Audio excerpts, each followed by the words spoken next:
Allez, soyons réalistes. Chaque joueur de basket rêve de s'envoler au-dessus du panier. Mais améliorer votre détente verticale, ce n'est pas seulement une question de génétique ou de pure chance. C'est le résultat d'un entraînement intelligent, de discipline et d'un peu de science. Je vais vous expliquer exactement comment vous pouvez ajouter de précieux centimètres à votre détente verticale, étape par étape. Premièrement, parlons de la force.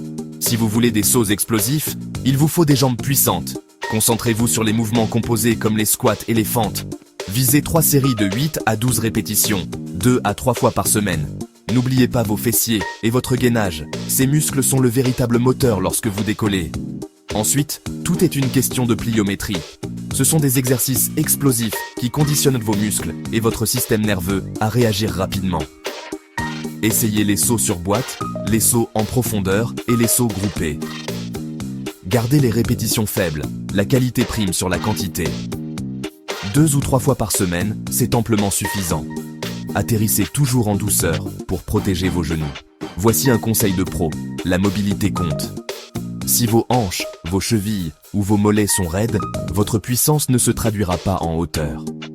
Passez quelques minutes chaque jour à étirer et à utiliser le rouleau de massage sur ces zones. Cela peut ne pas sembler spectaculaire, mais ça rapportera gros.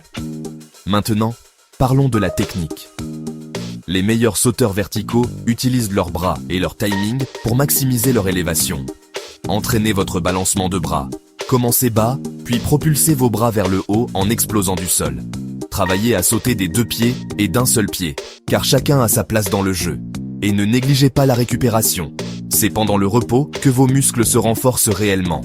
Assurez-vous de dormir suffisamment et de nourrir votre corps avec une bonne alimentation. Hydratez-vous, mangez beaucoup de protéines et ne sautez pas ces jours de repos. Enfin, suivez vos progrès.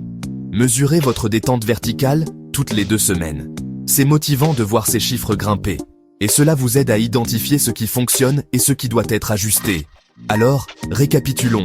La force, la pliométrie, la mobilité, la technique, la récupération et le suivi de vos progrès. Vous n'avez pas besoin d'équipements sophistiqués ou d'un abonnement à une salle de sport. Ce dont vous avez besoin, c'est de constance et de concentration.